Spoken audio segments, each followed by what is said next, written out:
Now, today, let's start with chapter number 7, conservation of plants and animals. In this chapter, I will tell you about biodiversity, right? Deforestation, conservation of forest and wildlife, conservation of wildlife species, and red data book. And next is topic is migration. So, let's start with the chapter now. The term conservation come. जो term conservation है वो Latin word से आता है. That is means surveyor and to keep. So, conservation are also called environment. जो conservationist होते हैं, जो कंजर्वेशन करते हैं, उनको हम इन्वायरमेंटलिस्ट भी कहते हैं. The earth has limited supply of natural resources that keeps on increasing as the population grows and for standard of living rising. जैसे जैसे पॉपुलेशन ग्रो करती है तो स्टैंडर्ड ऑफ लिविंग भी क्या होता है, वो राइज करता है, बढ़ता है.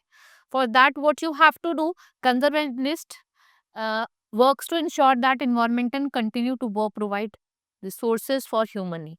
It does not mean that we have to stop the use of these resources completely. ऐसा नहीं है कि आपको इन resources के use को completely stop करना, नहीं, उनको conserve भी करना उसके साथ साथ. ठीक है, इसे हम conservation कहते हैं. Next topic is biodiversity. What is biodiversity? जिसमें क्या होता है, different forms of plants and animal आपके अर्थ पे फाउंड होता है. ठीक है, it is used for a number of different forms of plants and animals found on earth. Maximum diversity आपको कहाँ देखने को मिलती है, फॉरेस्ट एरिया में. In forest there are variety of plants and animals and we can say that it is a natural treasure. ये क्या है, आपका natural treasure.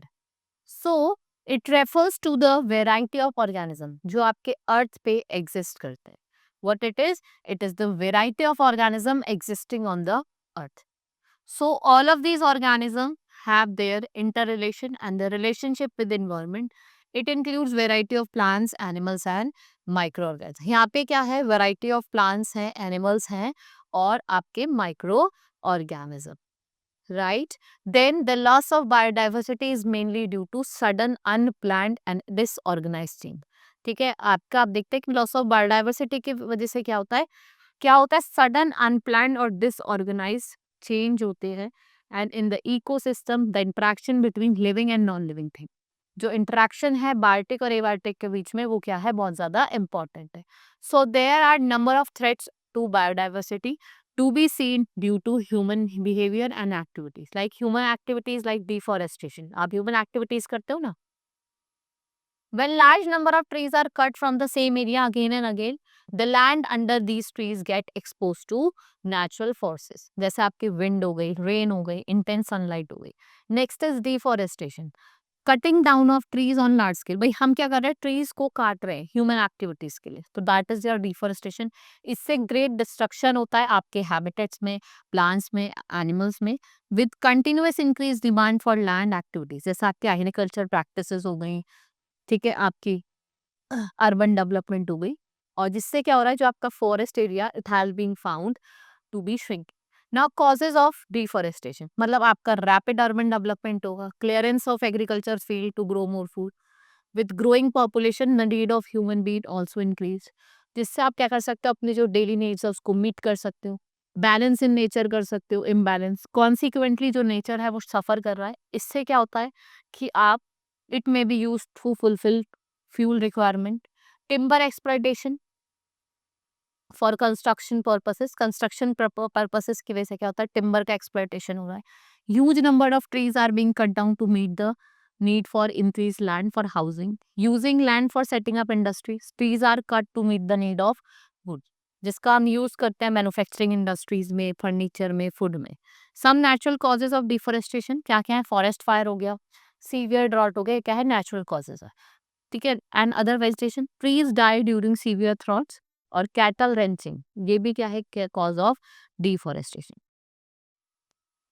Now we have consequences of deforestation. इससे क्या होता है, एक तो reduce rainfall, imbalance of atmospheric gases, loss of natural habitat, change in climate, और आपका जो वाटर लेवल है वो भी डिक्रीज करता है. Next is your reduce rainfall. देखो जो एरिया होता है जहाँ पे डिवॉइड ऑफ फॉरेस्ट होता है, वहाँ पे जो रेनफॉल है वो कम हो जाती है. डिफॉरेस्टेशन से क्या होता है, डिक्रीज होता है रेनफॉल में, और जो लोअर लेवल है ग्राउंड वाटर का, इस सिचुएशन में क्या होता है, ड्रॉट हो जाती है, where people suffer from scarcity of water. Then imbalance of atmospheric gases. Plant take in carbon dioxide during the process of photosynthesis और ये ऑक्सीजन को एक्सेल करता है.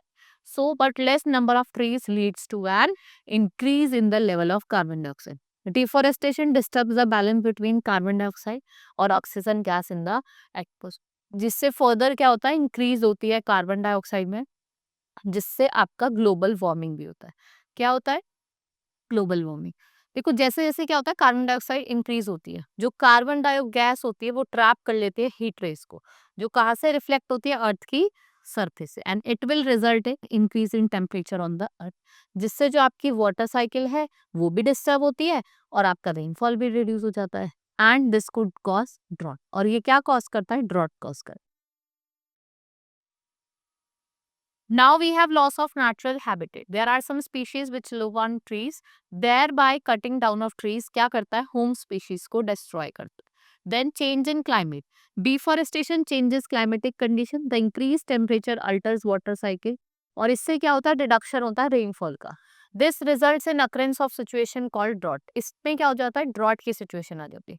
It also result in alteration of property. Deforestation lead to soil erosion because the roots of the plant है वो soil को firmly hold करती है और soil erosion prevent करती है, right? But lesser number of trees result in removal of top layer of the soil, this which in turn exposes the lower portion of the soil. क्या expose करता है, lower portion of the soil.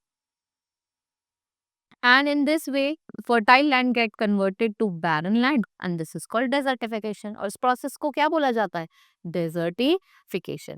Now decrease in water level. जैसे जैसे water level decrease होता है तो deforestation decreases water holding capacity of soil और ये movement of water को reduce करता है, ठीक है. Increase chances of flood. So we can say that it also decrease the infiltration rate of water. और कहाँ जाता है, ground में जाता है, right? Now conservation of forest, we have different ways. What are these? Like we have reforestation, preventing forest fire और grazing in forest. इसको भी आपको क्या करना है, कंट्रोल करना है. फॉर दैट रिफॉरेस्टेशन ये प्रोसेस होता है जिसमें आप रीस्टोरिंग करते हो, रिक्रिएटिंग करते हो एरिया ऑफ फॉरेस्ट की, और इसमें आप क्या करते हो, ज्यादा से ज्यादा प्लांट ग्रो करते हो. Then preventing forest fire. To make sure that fires are not carelessly ignited, we should take special precaution. This might be threaten people और ये वाइल्ड लाइफ को भी किल करता है और फॉरेस्ट को भी डिस्ट्रॉय करता है. We can say that prevention of forest fire is very necessary. इसलिए हम कहते भी हैं कि फॉरेस्ट फायर को प्रिवेंट करना बहुत ही ज्यादा जरूरी है. Now we have grazing in forest is to be control.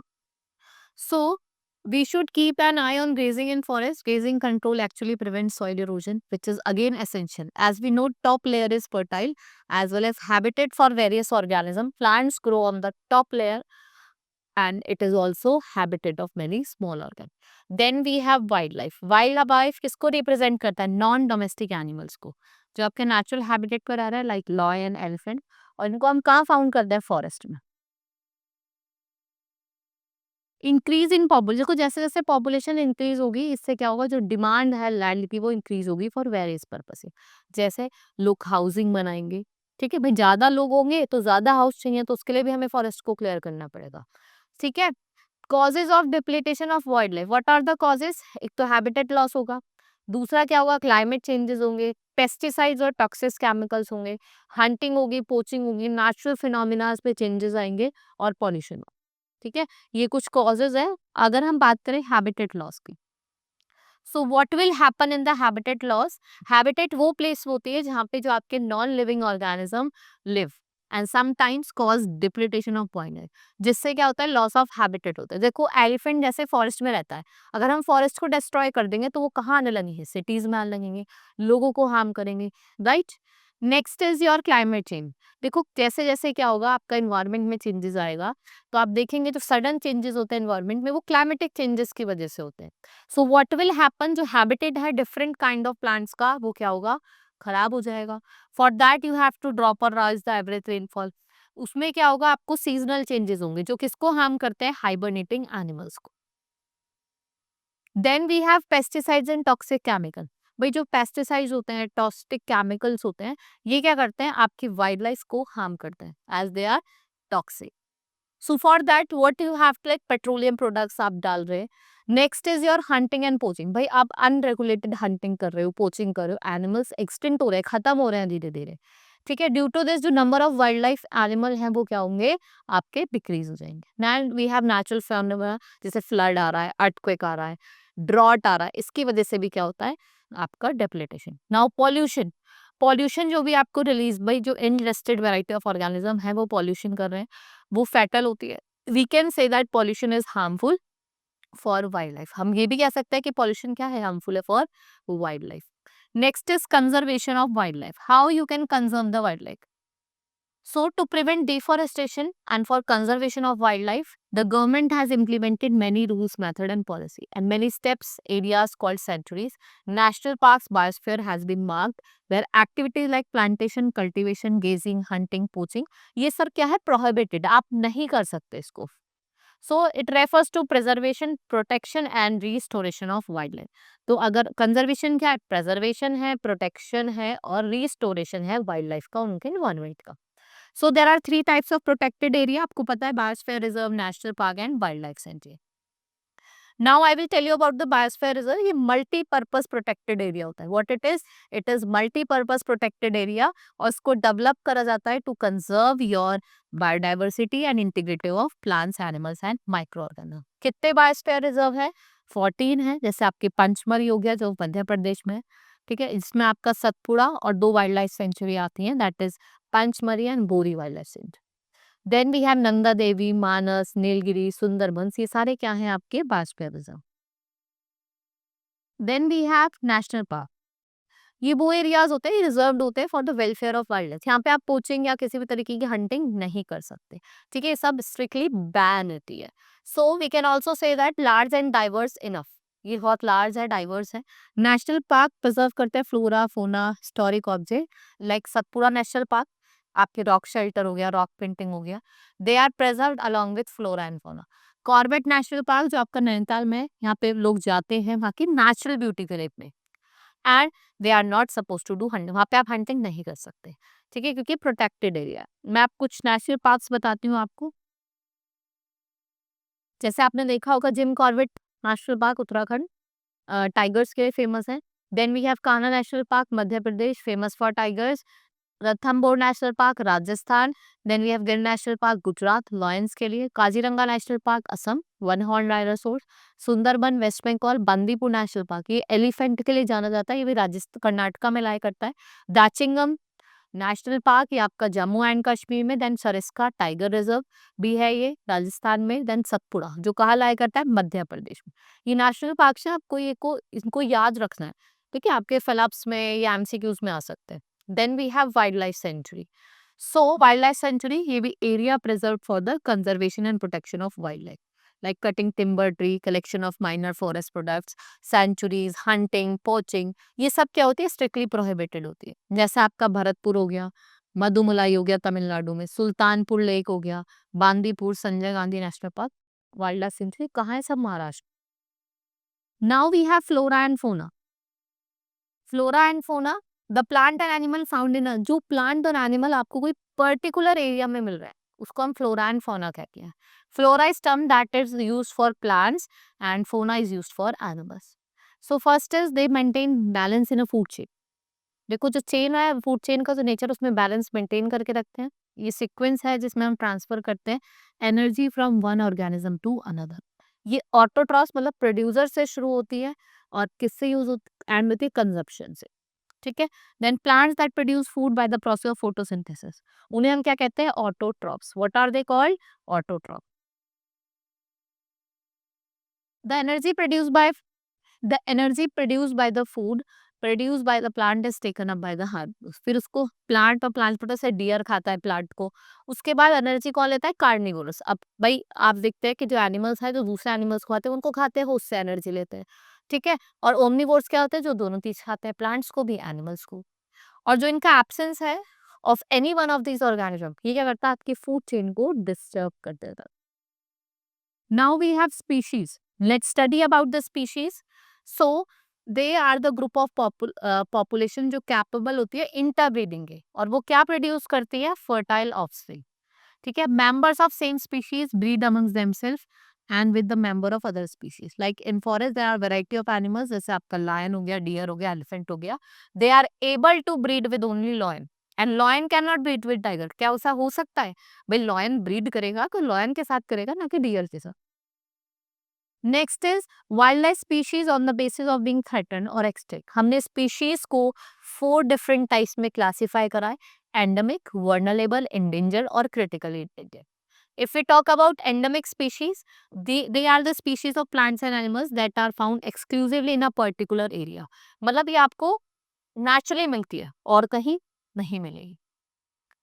Then a particular type of animal or plant may be endemic to a zone, state or a country. Like Jane squirrel जो आपको खाली south Asia में देखने को मिलेगी, तो वो endemic है, वो उसी एरिया में ज्यादातर आपको देखने को मिलेगी। Now we have vulnerable species. They include organisms that are likely to become endangered. मतलब unless circumstances है कि वो survival उनका improve नहीं हो पाएगा तो वो खत्म होने लगेंगे। ठीक है, they are not present. Like tiger is a vulnerable species, Venus fly trap, ये एक इंसेक्टिवोरस प्लांट है जो इंसेक्ट्स पे फीड करता है, ये भी एक क्या है आपका वर्नरेबल है। देन वी हैव इंडेंजर्ड, जो क्या है एक रिस्क ऑफ बिकमिंग एक्सटेंट, हो सकता है आगे आने वाले टाइम में ये खत्म हो जाए। Like these are the risk that become extinct due to the following reason. भाई इन्वायरमेंट चेंज हो रहा है, प्रिडेशन पैरामीटर्स हैं, they are already in few number, वो पहले से ही बहुत कम नंबर में। Next is critically endangered species, those organism who are very few in number and their number is likely to decrease। हो सकता है आगे आने वाले टाइम पे जो इनका नंबर है वो और भी इंक्रीज हो जाए, सॉरी डिक्रीज हो जाए। Now what is reforestation? Reforestation क्या होता है? प्लांट कर रहे हो ट्रीज को किसी एरिया में, ठीक है, where forest have been destroy, उसे हम क्या कहते हैं? Reforestation means planting new trees. If the barren और डिफॉरेटेड एरिया वो अनडिस्टर्ब्ड है और आप उस पे क्या करो? दोबारा से प्लांट करो, नेचुरल रिफॉरेस्टेशन करो। Then we have red data book. This is the red data book, you can see over here. ये एक सोर्स बुक है जो रिकॉर्ड्स रखती है जितने भी इंडेंजर्ड प्लांट्स हैं, एनिमल्स हैं, ठीक है। Now it is maintained by International UN, that is IUCN, International Union of for the Conservation of Nature. Now it contains most updated information of the global conservation. Some of the endangered species are listed in the red data book, like flying squirrel, Indian giant squirrel, barasingha, black buck, your Himalayan musk deer, great Indian rhinoceros and tiger. ये सारे क्या है आपके कुछ animals हैं जो आपकी red data book में एज अ इंडेंजर्ड स्पीशीज आपको देखने को मिलेंगे। Now we have migration. It is defined as the movement of animals from one place to another. भाई according to the sense Siberian crane है, वो माइग्रेट कर जाती है ठंडों में। देन वी हैव किसकी वजह से होता है? कुछ रीजन मैं आपको बताऊंगी कि किसकी वजह से कि जो एनिमल्स हैं वो माइग्रेट करते हैं। सडन क्लाइमेटिक चेंज, अगर क्लाइमेटिक चेंज आए, भाई हार्श कंडीशन से बचने के लिए वो दूसरी जगह चले जाते हैं, ठीक है, टू फाइंड फूड और फॉर ब्रीडिंग पर्पस, या तो उन्हें फूड चाहिए या for breeding purpose, they go to the different places, right? This was all in this chapter. Hope you understood. Now let's meet in the next class. That's all for today. Thank you.